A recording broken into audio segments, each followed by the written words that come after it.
A very good morning to you, Kenyan citizens. Welcome, and this is the Current Affairs segment. It is your trusted source for the latest news, insightful discussions, and impactful stories shaping our nation and beyond. I'm Angela Kabete, and together with Mr. Kimotho, we'll dive into the latest headlines and uncover the truth behind the news of what has been happening that is in our country and beyond. So make sure that you stay tuned as we break it down right here, right now. Mr. Kimotho. Yes. A very good morning to you. Good morning too. How are you doing? I'm doing good. Salimia watazamaji. Nataka kuwasalimia na kuwakaribisha kwenye show Let Us See What Has Been Happening. Karibuni sana. Yeah, because a lot has been happening. There are new stories each and every day, right? Yeah.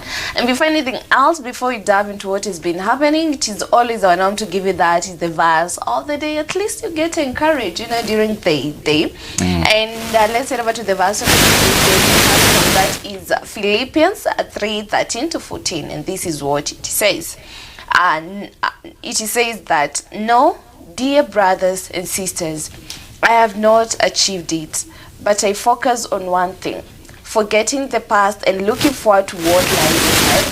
I press on to reach the end of the race and receive the heavenly prize, which God, through Christ Jesus, is calling us." So, this is Paul, and anaanza akisema that, no, dear brothers and sisters, I have not achieved it. So ukiangalia hapa vizuri, Paul is he is admitting imperfection. He is acknowledging that he has not reached the spiritual perfection or the ultimate goal that we as Christians, we as believers tunafaa kufika. And then anasema that but I focus on one thing. So hapo kwa anasema I focus on one thing. Anasema I focus on one thing, forgetting the past and looking forward. So he is letting go of the past. He chooses not to dwell on the past mistakes, on the battles that he fought in the past, on the struggles that he went through in the past, on the challenges, because we as Christians, we as believers, instead of focusing on what God has promised us, instead of focusing on what is ahead, unakaa hapo kwako kwa makosa kamoja kenye ulifanya. You always remind yourself, I did this, I did that, but anatuambia hapa mambo ya letting go of the past. And then still inaleta mambo ya focus. His attention is set on what lies ahead. That is the godly promises that God has for us. Alafu anaendelea akisema that I press on to reach the end of the race and receive the heavenly prize. So hapa kwenye anasema I focus on the race. The race, it involves something that is called perseverance. Hata wakimbiaji wakikimbia, they get tired, but still they persevere. That is faith. Ina bring that aspect ya faith, endurance, determination. So you as a Christian, are you determined? And then anamalizia akisema that I press on to reach the end of the race and receive the heavenly prize, for which God through Jesus Christ is calling us. So the ultimate reward of eternal life with Christ is described as the heavenly prize. Mr. Kimotho, what's your take on this? Anafurahia sana hapo mwisho. Hapo ndio kuna key. I press on to reach the end of the race and receive the heavenly prizes, for which God through Jesus Christ is calling us. So hiyo ndio ile target ambayo ako nayo. So inatuonesha kwamba wakati tunaishi haya maisha, it's always good to have the end target ambayo ndio inatuapol sana. Then at the same time ukiangalia bado anasema haja achieve. So meaning that kulingana na yeye angalia mambo yake yale, kuna yale mambo ambayo anatazama pale, and that is one of the best motivation to we as a Christian. We should now focus on just for us to be able now to receive those are heavenly prizes.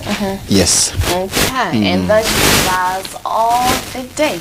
And now let's head over to what has been happening. I have the Daily Nation with me. I have the Standard newspaper. And on the Daily Nation, these are some of the highlights of what we'll be checking out today.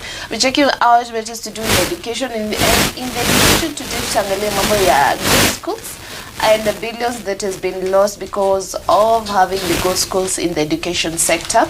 Then we'll be checking out matters to do with that is politics. I'll be checking out that is the president, and then Sakaja, and the former prime minister as well. What about you? Yeah, naona kuna bit of politics, auditor general, others to do with education, security, among other stories that tutaangalia. So today let's start with the Standard. So kwa gazeti la Standard, that is page 6, naona hapa wameweka picha ya the former prime minister yuko hapa, na pia nikiangalia kando yake hapa ninaona that is kuna Sakaja ambaye amekaa hapa kando yake, na Ruto and Raila have betrayed voters, says MCAs after Sakaja is saved.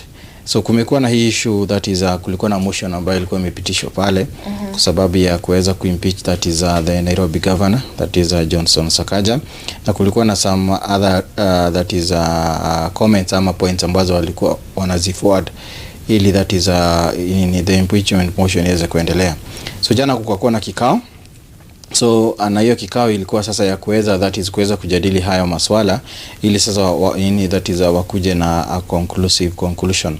So ODM and UDA ward rep says impeachment motion will be back if grievances are not resolved. So some Orange Party members claim they were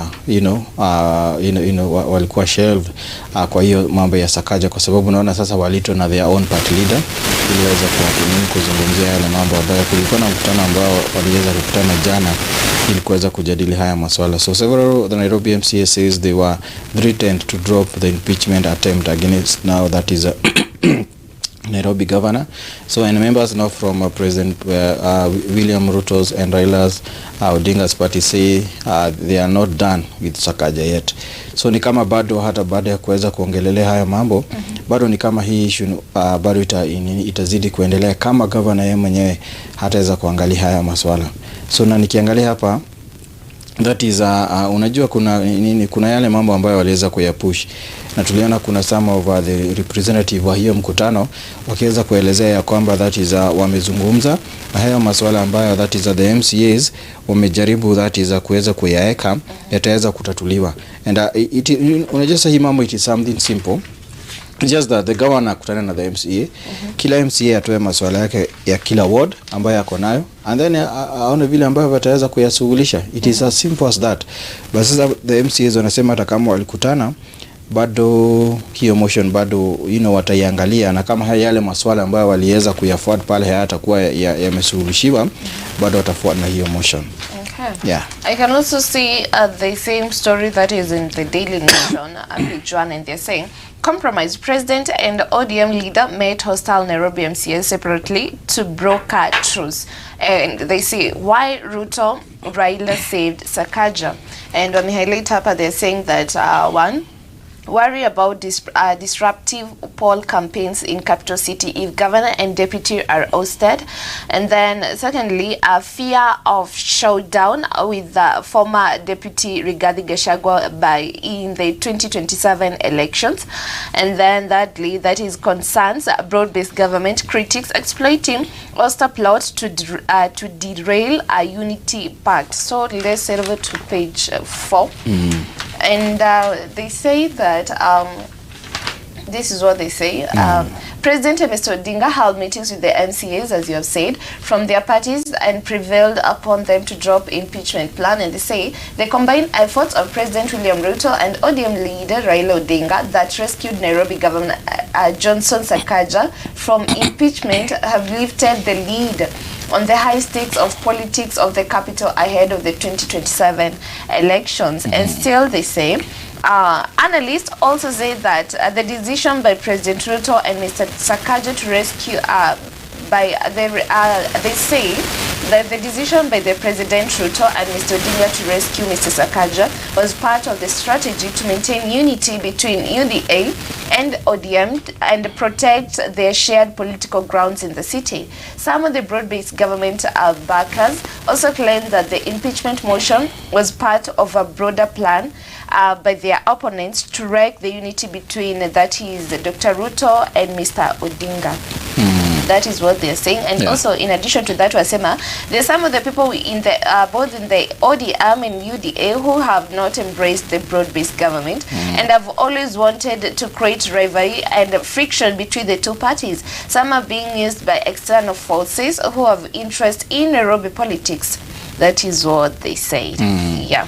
Na ukiangalia nao unajua pia now the MCAs they are really pushing because they are saying that however that is now that is one of the MCA ambao naona indicator hapa naitwa withdraw clarified that the impeachment motion had not been withdrawn. If the issues we raised will not be implemented within those 60 days, then we will table the motion again.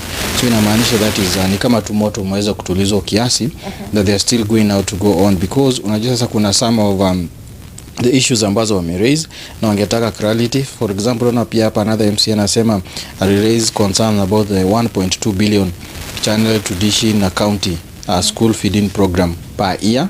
Na pia ukiangalia hapa pia kuna mambo ambayo wanasema that is kumekuwa na the issue of uncollected garbage especially in kule Mukuru slums, Kawangware, that is Enterprise Road, Huruma and other areas. Na pia kuna kuna pia wakati another attempt governor alijaribu decongest the city center by relocating hawkers back to the street, ambayo pia imeraise a lot of concern and so many other issues ambazo wangetaka ziweze kuangaliwa hapa. Na pia naona hapa pia kizungumzia mambo ya pia yao ya World Fund. So inamaanisha haya masuala bado ni moto tu umetulizwa kiasi, but kulingana na venye naona hapa wanasema bado after 60 days kulingana na yale na that is the agreement walikuwa nayo, they're still going to table the motion back again. And I can see this statement here from Mr. Sakaja. Lisema that there's some people who are not comfortable with us having to balance politics. There's some people who believe in the politics of exclusion. What they talk about is that you can only give things to these people. We can only support this. That is what Mr. Sakaja said. Yeah. Lakini kuna mbunge mwenye alisema that Mr. Odinga should respect the independence of the county assembly and allow MCAs to do their work according to the constitution. But the ODM leader was of the opinion that the word representative do not proceed the Ulster plan. Yes. So hiyo ni kitu ambayo pia inafaa iangaliwe because unajua pia wale the MCAs pia nao pia ni the voice of the people. So kuna masuala ambayo pia wana push kwa sababu hao ndio wananchi hao ndio wanawapata each and every day. Because governor kupatana na wananchi inakuwa ngumu, but MCA lazima atapatana na wananchi kila siku. And some of the concern ambazo pia wananchi wakiraise kwao inakuwa ni it is beyond them. So that's why now wanahitaji now the effort pia the governor ya kuweza kufanya masuala fulani. Na pia haya masuala pia unakuta pia the own services ambayo ziko included in the world funds, that's why pia na wana demand that is iweze kukuwa regulated na ikiweze kukuwa na mwafaka mzuri so that they can also do what they were elected to do, because unajua pia the MCA elected the same day na the governor and the president na wale wengine. So kila mmoja kuna majukumu ambayo atarudi kwa wananchi that is aweze kuambia ni masuala ama ni mambo ambayo ameweza kuyafanya. Yes. Lakini Mr. Kimotho, honestly tangu lini tukaona that the president anaingilia mambo ya impeachment? Since why? You see what happened is that Nairobi is not just a county, it is also a capital city. Yeah. Nairobi County ndio pia ambayo ina generate a lot of revenue. Nairobi County is one of the county pia iko na other international offices ambazo ziko pale. So kukiwa na mishap of anything else ambayo iko pale itatent our nation. So that's why unaona pia the president inabidi anaweza kuingilia some of these things kwa sababu kunaweza kuwa na chaos ambayo itakuwa pale. That's why unaona sasa inabidi sawa kutana watulizwe moto kidogo pale, because pia tuliona effect ambayo ilifanyika the other time wakati wali impeach that is Mike Sonko ambaye alikuwa ni governor that is wa Nairobi. Na ikabidi sasa kukue na mpangilio fulani mwingine ambayo sasa serikali iliweza kuleta nao another administrator ambaye atakuja kusimamia certain services over the county. So inamaanisha that is it is one of the county ambayo lazima iangalie vizuri, na pia the same time lazima haya masuala yaweze kufikia wananchi pale through now they are elected members of a county assembly. Yeah. And away from that you have something else? Nikiangalia hapo kwa gazeti unajua kuna huyu madam ambaye anafikiria anafaa patio Nobel Prize ambaye anaitwa Nancy Gathongo. Na jana she appeared before the Senate committee na aliweza kuforward another report ambayo kulingana na ofisi yake waliweza kupata pale.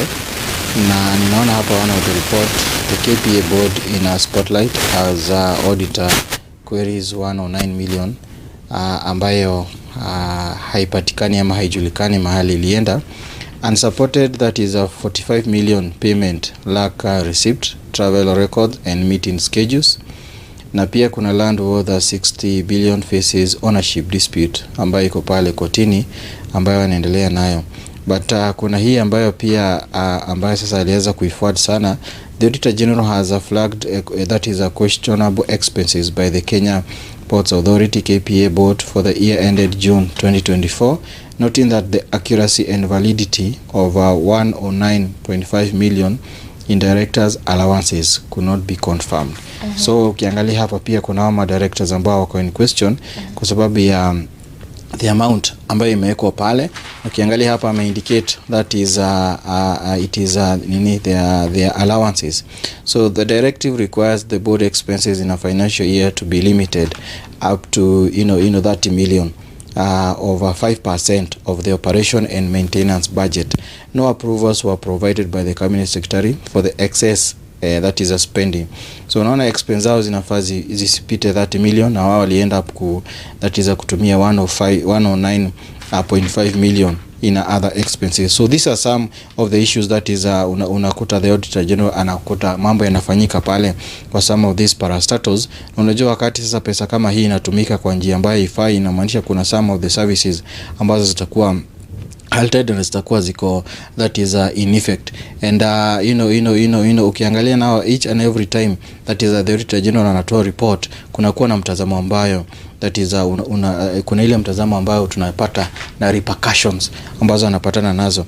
But we really appreciate what she's doing because sasa anatutolea mwangaza ya yale mambo ambayo yanafanyika. Na ukiangalia some of these parastatals isipoangalia vizuri, that's why unakuta kuna some of the money ambayo zinakuwa overspent na some of the issues zinakuwa ziko pale. Na nikiangalia bado hapa that is kulingana na some of the expenditure ambazo pia zina raise a lot of queries. There are also queries of unsupported sport expenditure within the reporting period. The report state that a statement of profit or losses and other comprehensive that is income reflects administrative expenses of 5.8 billion to the financial that is a statement ambayo aliweza that is kuangalia including the amount that is 199.2 million expenditure on sports, out of which 135 million related to Bandari Football Club. To this end, she said expenditure exceeded by 128 million. So ukiangalia that's why kuna kuwa na budget, because unajua pia hii that is the KPA pia kuna one of the football company that is one of the sports who wana support sana. So ukiangalia kuna a lot of fishy things zimekuwa zikiendelea pale, and I would wish that we could have each and every Nancy Gathongo in each and every county, in each and every area, so that hii mambo yote inaweza kuweza kuangaliwa, because kama kuna budget ambayo ilitolewa na watu wanaenda to the extent that is ya kujiongezea pesa na hawana any other supportive document, so hawa ndio kwanza wanafaa pia tuone that is wakiwa apprehended na hii mali iweze kukua recovered. Because sasa for example ametoa hii report ambayo it is one of the best report, but sasa after that will it be just a report ama kuna any other thing ambayo enforcement itaweza kufanyika. So that is one of the issue ambayo ninaona that is imeweza kuangaziwa, and sasa zingine na kuwa mzuri kuweza ku highlight the work that she is doing and also to inform everyone what is happening na ile kazi ambayo inafanyika. Kwa sababu it is public money, na wakati that is inakuwa misused, inamaanisha kuna some other departments ambazo zitakuwa weekend. Okay. Yeah. I can say also the same story, page that is page 2 of the Daily Nation. And they're saying that free learning billions lost in ghost school learners. That is, and also wanasema that Auditor General report reveals wanton theft of free basic education funds, just as you have said. And wanasema that the special audit also revealed the amount of money disbursed to the Kenya Institute of Curriculum Development for purchase of textbooks was not tied to the number of learners in schools. And strangely, the KICD confirmed that it had received 328 million, more than the ministry said it had disbursed for the purpose. Further, schools were supplied with excess textbooks valued at that is 90.8 million. Ironically, some schools had a shortfall of books worth to 95.6 million. So with all these some figures, amounts zenye zinasemwa hapa, what are the leaders doing to fight this? Because it sounds like kuna corruption ndani, Mr. Kimotho. Yeah, and that's why now they need now to act, each and every department. Yes, to act, because wakati hizi pesa zinapotea, for example, hata kama ni the Ministry of hata kama ni education, unaona bado kuna kuna kutakuwa na ineffective in some of the areas ambazo zinafaa zikuwe pale. So hata pia now the parliament wanafaa pia wafanye more enforcement ili that is services ziache kukua hazifanyiki vizuri, and especially kuna areas, especially kama ni that is health, education and among other key areas, inafaa iangaliwe vizuri sana.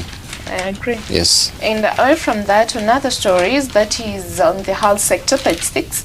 You see here they're saying that orders use of e-procurement system, new battlefront, and they're saying that county bosses step up resistance to executive decrees, and governors have stepped up resistance to executive directives. They say they undermine their authority, setting the stage of confrontation with the national government. And they have also mentioned the permanent employment of medics and mandatory use of electronic procurement system, a single revenue collection system for counties, pay rise for county employees, and delayed disbursement of county cash are the latest grievances by the governors. And yesterday the Council of Governors held talks with the health officials and the cabinet secretary, that is Aden Duale, but they did not reach to an agreement on the immediate absorption by the counties of the 7,414 universal health coverage. Governors maintain the counties cannot absorb the staffs until the health ministry is paid the contracted workers, that is 9.4 billion in gratuity, and transferred to the devolved units, that is 7.7 billion of their salaries. So still they did not reach an agreement. Yeah. And unajua these workers walikuwa nafaa kwanza kazi, that is this month, yeah. It is also the same story that I can see in relation now to that.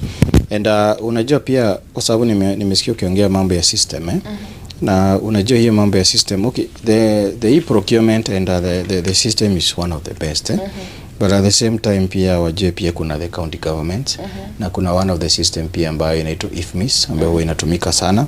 So some of these rights zikitoka now from the county governments and then now to the national government, kutakuwa na some bit of crisis, because tukiangalia kuna hii delayment ambayo inakuwa from the national government ya in disbursement of funds, na pia unajua wakati now the county kunile revenue collection huwa wanachukua pale, na ndio huwa inasaidia na mambo mengi sana pale. So unless they come up with an agreement, because pia now county they are entitled now according now to the constitution regulations za the county act, kuna pia nao wamepewa majukumu fulani ya kuweza kufanya pale. So hapo bado wanahitaji kufanya, but I wish that it could that system inaweza anza kwanza na all the government system kwanza, zile zote especially now ziko on the national government, ili iweze kuangaliwa kwa huo mtazamo. Then the other issue is that concerning now the UHC staff, nikiangalia hapa that is the national government has assured counties over 7.7 billion to absorb workers under the universal health coverage program that has been there. Na hii kitu kwanza imekuwa ki raise a lot of issues, because wengi wao pia waliingia to this program especially wakati kulikuwa na the issue now of in COVID from that time. Na from that time hajaweza kuwa absorbed. Na ukiangalia the governors wamekuwa na a lot of issues, because ukiangalia now when it comes now to the health function, zingine a lot of percentage mingi imekuwa devolved now to the governors. So haya malalamishi most of the time that is a governor ndio wanapatana na haya malalamishi, and yet kuna some of the things ambazo hazijakuwa released to them. But nikiangalia hapa kwa ule mkutano walikuwa nao jana, the health cabinet secretary Aden Duale na the council of governors, that is a health committee chairperson Modhomi Njuki left, and a COG chairperson Ahmed Abdullahi walikutana, that is sasa hizi ni press walikuwa natoa of zile outcome ambazo waliweza that is kuagree. So the money must be factored in the scene on the that is a division of revenue act, ambayo sasa hii pesa itakuwa transferred now to the county, now pia now wataweza now kuweza kufikia wale ambao wanafaa. So now the issue is that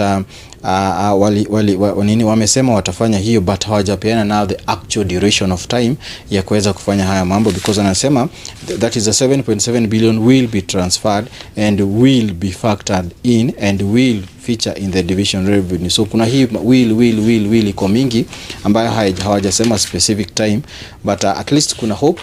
Yeah, that is hawa wafanyikazi wa UHC ambao wamekuwa wakishinda mambo yao yako yanaelekea wapi ama mambo yao yatakuwa namna gani, na hii it is some of the challenges ambayo that is when it comes now to the issue of devolution na mambo na county development inaendelea. So that is one of the story that I can see is happening. So we are yet to see that is ni wakati gani ambao hizi funds zitakuwa zinatolewa. Okay. Yes. Another story, you have something else?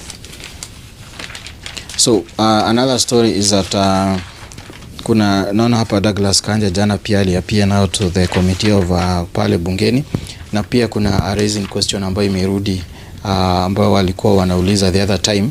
So MP someone that is a Kanja over failure to hand over the payroll to the National Police Service Commission. So team accuses Inspector General of sabotage in National Police Service Commission. That is the committee insists hearing must be public. That is and they rejected the closed session request. So the Inspector General, kuna wakati kulikuwa na watu walikuwa wameapia nao pale to the committee, na that is kuna maswali ambayo waliulizwa, because now the parliament walikuwa wanataka kujua the number of police ambao wako kwa payroll, ina grading na mambo kama yale mengine, na ikakuwa ni kama the commission ambayo inashughulikia haya mambo yote hawakuwa na the actual record, because the actual record ilikuwa na the office that is of Inspector General ambayo that is Douglas Kanja. So now that is now the basic of that story ambayo unaona hapo. Anasema yesterday the National Assembly Constitution and Implementation and Oversight Committee summoned Kanja to appear on September 16 to answer questions about this continued defiance of the law. So the committee chaired ambaye ilikuwa chair na that is Karoli Omondi is sued the summons yesterday amid reports that Kanja and his two deputies, that is Gilbert Masengeli and Eliud Langat, has been skipping the commission meetings, denying it a quorum required to conduct that is any business. So this committee has resolved to summon the IG to appear in person on September 16, 2025. These sittings will be held in camera. That is what now they were said. Itakuwa in public, and the issues will intend that is to address all of public interest. So inamaanisha hii issue itakuwa address kwa sababu sasa ni lazima watu waweze kuona, that is waweze kuielewa na waweze kuunderstand. So Kanja is expected to respond to concerns over the smooth functioning of the commission, which the MP says its operation have been disrupted by lack of quorum. Kwa sababu pia nao wakati wanakosa kuapia kwa hii commission, the commission yenyewe inashindwa nao that is kuweza kuendelea na kazi yao. So na pia at the same time wamekuwa wakipatio summons, na that is wanashindwa kuapia. But the real question is that hata wakikosa kuapia these summons na the MPs watoe the issue of arrest, who is going out to arrest these bosses? Because now they are wale the arresting officers wote ambao wako hapa wako under them. So naona bado kunakuwa na lot of challenge ambayo inafikiana saa zingine wakati kama kuna mtu anahitaji kukuwa arrested, because kama huyu you can imagine the junior akienda kumarrest and then kesi kuna hizo vitu ambazo pia inafaa iweze kuangalia na iweze kuangalia vizuri. But this is an issue that needs to be addressed, because wakati kama ni payroll that is ya polisi haikui defined vizuri, inamaanisha kutakuwa na lot of irregularities. Itakuwa pengine kuna watu wako kwa payroll wanalipwa mshahara na hawafai kulipwa. Pengine kuna watu walipewa promotion na hawakudeserve kupewa promotion. Kuna watu wanadeserve promotion na hawajapatiwa promotion. So kuna mambo mengi ambayo yanafaa yaangaliwe hapa, and that's why now this needs now to be well defined, because the MPs pia na wao wanajua sheria vizuri. So pia nao wanafaa pia akiapia pale wapeane mwelekeo ambao unafaa, ndio hii issue ambayo imekuwa ikiendelea kwa muda iweze kusitishwa, because unajua the issue now to do with security is also one of the Yeah. Also, in addition to that, that is page 10 on Daily Nation. I can see there's an MP alisema that Kanja must explain why he is sabotaging the commission and why reforms have stalled. Requesting 21 days is simply buying time. So you should stop buying time, Mr. Kabete, and explain. Yeah, and that's why because ukumbuke the same IG kuna wakati pia alikuwa ameitwa pia kule kotini, akaabscond mara kadhaa hii and there, akarudi akaapia na pia na wengine, so it raises a lot of questions. Wasipoendelea kuapia nini nicho ambacho kitafanyika baadaye. Yes. And his concerns were reinforced by the Auditor General, who revealed that lack of access to the payroll had prevented her office from verifying the implementation of the HR policies, including removal of officers who have left the service through retirement, resignation, dismissals, or natural attritions. Yeah.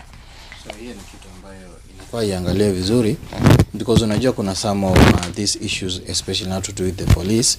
Isipoangalia vizuri inaweza leta a lot of issues, because pia unajua pia nao ni watu ambao pia wanajitolea na maisha yao, because now the issues now to do with the security of one nation. So ni kitu ambayo inafaa iangaliwe, iangalie kwa mtazamo ambao ni ukamilifu kabisa. And on page 10 of the Daily Nation, you can see they're saying that FAM wants judges to pay for bad rulings. So that is according to them, wanafaa kulipa, and they say a suit seeking to lift immunity enjoyed by judges against litigation for anything done in performance of their functions has been forwarded to the Chief Justice Martha Koome for assignment or to the multi-judge bench. This follows finding by Justice Bahati that case raises substantial matters of law, such as if a judge can be held liable of financial losses suffered by litigation due to erroneous decisions. And they say that these questions of judicial immunity, decisional independence, transparency, and accountability of judges or the superior courts, and interplay between constitutional provisions and the chapters 4 of the Constitution. This raises a lot of questions, and they say that that these petitions seek answered, petition seeks answered and are tremendously significant and have profound implications. That is what he said. So this is something that is forwarded to the Chief Justice. So we're waiting to see what will happen kama itapitishwa. Yeah. Unajua pile kule kotini kwa pia ndio huwa anatusaidia na some of the interpretation ya kujua ni yapi ambayo yanafaa kufanyiwa, ni wapi ambayo haikufaa. So pia najua at the end of the day watatupatia direction. Yes. You have something else there? Another interesting story is that kuna hii famous car, luxurious car ambayo inaitwa that is Lamborghini. And nimeona kwa the business, that is a section kwa gazeti la Standard mambo na enterprise. And ninaona hapa wameangazia leo business take away from the success of story. So kuna this story ambayo imeangazia hapa, but just a brief of it is that the firm started as a tractor maker. So huyu mtu ambaye alikama up na this idea of that is a Lamborghini outfit. He was alikuwa a farmer. So just in brief, the luxury sports car that is a Lamborghini is among the expensive cars of its kind that was invented by a prisoner of war. So na these wanasema now he was a mere farmer ambayo alikuwa anakuza, kuna unajua hizi nchi wanakuza mambo na grapes and farming and wanasema hapa yeye alikuwa anafanya mambo ya farming ya grapes na hiyo mambo ya wine making, but passion yake ilikuwa elsewhere and yeye akaventure na mambo ya mechanics. He was always interested in fixing the farm tractors. So now that's why now pia huyu that is the inventor wa hii alikama up now na the design ambayo watu wanajivunia sana and it is one of the most expensive car ambayo iko pale. So hapa ninaona that is wakisema hapa follow your passion. That is one of the greatest thing, kwa sababu unaona sasa huyu angeendelea kukua ni mkulima tu pale wa grapes, but kuna kitu kingine ambacho aliweza kukufanya na baada ya kufanya hicho kitu ndicho sasa hata kimemfanya amepata pesa ile pesa mingi zaidi kuliko hata ile farming alikuwa anafanya pale. So pia hapo wanasema don't despair among that is some of the other issues unaona wakisema hapa it is a very interesting story, kwa sababu nimeona hii gari watu wanaipenda sana. Ni vizuri kujua some of the inventors, wasifikirie tu mtu aliamka from somewhere. It is one of the encouragement sana. Yeah. And still in the world of business, briefly you can see here that fines interest on delayed state payments up to 3.7 billion, and the total penalties and interest on pending bills to rise to, that is 25.828 from that is 21.58 billion. And they say penalty and interest on delayed payments by state agencies jumped by 3.7 billion to the financial year ended June 30th, 2025, amid struggle to pay contractors. This is a disclosure by the Controller of Budget that shows that the total penalties and interest charges on pending bills rose up to, that is 25.8 billion from 21.58 billion, mainly driven by dues by the Kenya Rural Roads Authority. That is what they're saying. But to address this is what the Controller of Budget say. To address the challenges, she recommended that the National Treasury should fast track the settlement of verified pending bills. Yeah, that is what she said. Yeah, and that's why it is one of the most discouraged thing. Yeah. Because wakati disbursement of money haitoki in the right time, inamaanisha kutakuwa na effect. Yeah. Contractors watalia and everything, have pia ukumbuke bado at the same time. Kama huyu mtu alichukua loan mahali fulani ndiye aweze kusupply hizo vitu, pia the interest bado inaenda ikiongezeka kila siku. Yeah. So it is also not a positive thing when it comes now to wale wanabiashara ambao wako pale. Na pia kutakuwa na delayment of services. So it's something that needs to be addressed. Ndio kama hizi funds zinafika mapema na zinavoid some of these loopholes ambazo zinaonekana pale. Yeah. And also to ease the cash flow at the National Treasury because of the dues. Yes. Yeah. As we wind up, you have something for the viewers? Just to first of all to tell them that so many other stories ambazo ziko kwa gazeti la Standard and pia Daily Nation. It's always good to grab and be informed, na pia kuwashukuru kwa pamoja na sisi na kuwatakia siku njema yenye baraka. Thank you.